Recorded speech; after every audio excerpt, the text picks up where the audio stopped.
Olá, Vitor Ferreira, caminhando com Cristo, nossa reflexão para este domingo. Nós já vamos para o livro de Daniel, no capítulo 3, né? Fizemos nesse sábado o capítulo 2, né? E Nabucodonosor teve lá o conhecimento do Deus Todo-Poderoso, né? Mas no capítulo 3 fora permitido que brilhasse sobre o rei Nabucodonosor luz direta do céu. E por pouco tempo, foi esse intervalo do capítulo 2 para o 3, né? Ele ficou influenciado pelo temor de Deus, mas isso passou. Poucos anos de prosperidade encheram-lhe o coração de orgulho, e ele esqueceu o conhecimento do Deus vivo. Voltou para a sua adoração de ídolos com zelo e beatice aumentados. Né? Então, uma situação de retorno à idolatria. Né? Qual é a relevância desse capítulo 3? Na realidade, é um sábado idólatra, né? Que tem sido estabelecido, assim como a imagem de ouro, né? Porque o que acontece no capítulo 3 é a imagem de ouro.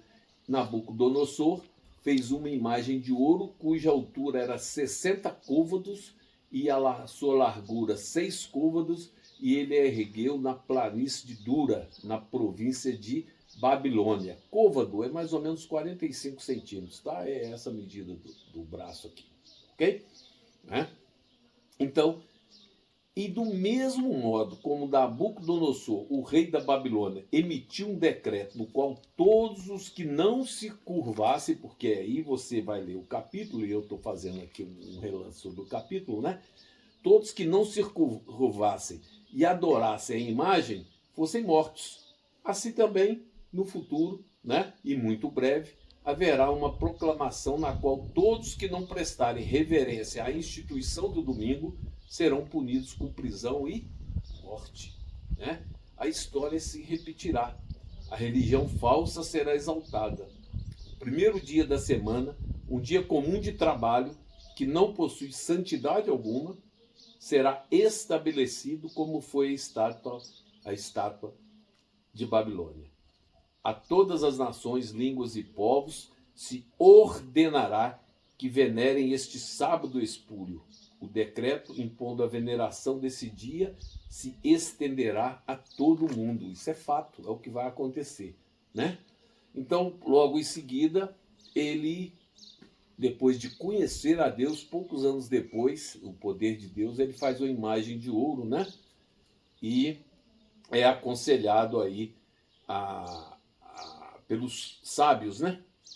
É a imagem dos últimos dias, né? Para muitos, o sábado do 4º mandamento é invalidado, sendo tratado como algo sem valor. Está lá nos 10 mandamentos, né? Nós vimos lá no livro de Êxodo, também repete em Deuteronômio, né? Os 10 mandamentos, e está lá, sobre o sábado, né? Mas é exaltado outro dia. No lugar das leis de Deus, as leis do homem e do pecado são exaltadas, leis que devem ser recebidas e reconhecidas como a maravilhosa imagem de ouro de Nabucodonosor. Foi reconhecida pelos babilônios, né? Então, houve então a inauguração da estátua, né? Só o que acontece? O pessoal armou para o nosso Daniel, né? Para a equipe de Daniel, na realidade, Sadraque, Mesaque e Abidnego, né? E eles não atenderam à obrigação de se curvar perante a imagem e foram então levados à fornalha ardente, né? E questionado, né? Sadraque, Mesaque e Abidnego responderam e disseram ao rei: ó Nabucodonosor, nós não somos cautelosos em responder-te esta questão. Porque no versículo 15, ele disse lá, ó, se vocês após ouvirem os cânticos, as músicas e tudo mais, se prostrarem, bem, se não se prostrarem, vão para a fornalha ardente, né? Então, como eles disseram, olha que coisa mais bonita, se assim o for, nosso Deus, a quem servimos, é capaz de nos livrar da fornalha de fogo ardente, e ele há de nos livrar de tua mão, ó rei. Mas se não for, que saibas tu, ó rei, que nós não serviremos aos teus deuses, nem adoraremos a imagem dourada que tu erguestes. Que posicionamento, né? Que coisa mais linda que Sadraque, Mesaque e Abidnego fizeram. Ponto. Então Nabucodonosor não teve outra saída senão mandar jogá-los na fornalha. Só que, no versículo 22, ora, como a ordem do rei era urgente e a fornalha excessivamente quente, a chama do fogo matou os homens que carregavam Sadraque, Mesaque e Abidnego. E esses 3 homens, Sadraque, Mesaque e Abidnego, está no versículo 23, caíram atados no meio da fornalha de fogo ardente. Agora o verso 24. Então o rei Nabucodonosor ficou espantado e levantou-se apressadamente e falou, e disse aos seus conselheiros, não lançamos nós 3 homens atados ao meio de fogo? Ele perguntou. Eles responderam e disseram ao rei, verdade, ó rei.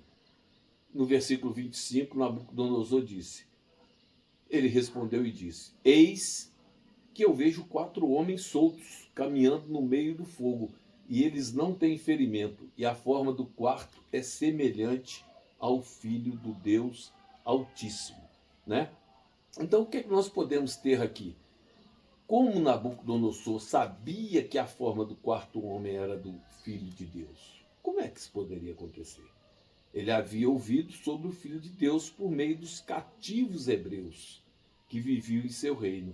Eles trouxeram o conhecimento do Deus vivo que governa sobre todas as coisas. Jesus estava em pessoa na fornalha, mas o Senhor não esqueceu os seus e não esquece. Sendo suas testemunhas lançadas na fornalha, o Salvador se lhes revelou em pessoa. E junto com eles andava no meio do fogo, na presença do Senhor, do calor e do frio. As chamas perderam seu poder de consumir. O segundo sonho de Nabucodonosor é o capítulo 4. Mas nós podemos ainda ver que os jovens hebreus haviam revelado o caráter de Cristo. O rei reconheceu Jesus na fornalha. Como sabia o rei pagão a que era semelhante o Filho de Deus? Os cativos hebreus que ocupavam posição de confiança em Babilônia tinham representado a verdade diante dele na vida e no caráter. Quando perguntados pela razão de sua fé, tinham-na dado sem hesitação. Clara e singelamente tinham apresentado os princípios da justiça, ensinando assim aos que lhe estavam ao redor a respeito do Deus que adoravam. Eles tinham falado de Cristo, o Redentor vindouro, e na aparência do quarto no meio do fogo, o rei reconheceu o Filho de Deus. Então, em plena fornalha, os 3 amigos provados, né? Entrou Jesus que os protegeu. Jesus protege os seus.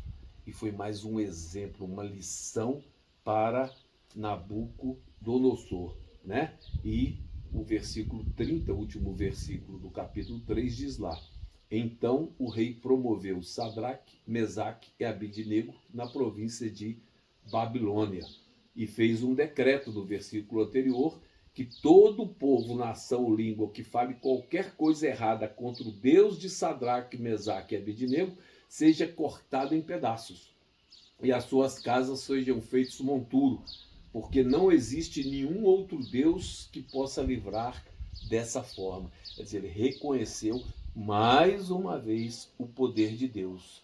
E esse é o problema. Reconhece, esquece. Reconhece, esquece. E nós vamos ver o que vai acontecer mais à frente aí com outros sonhos, outras situações que Nabucodonosor vai ter no decorrer da história, né? Teve no decorrer da história. E é isso que nós precisamos ficar atentos. Nós temos que crer no Senhor Jesus Cristo. Nós temos que ter a fé em Jesus e a fé de Jesus. E é isso que eu desejo para você. Que você possa estar com a sua família e estudando a palavra do Senhor. Que Deus nos abençoe.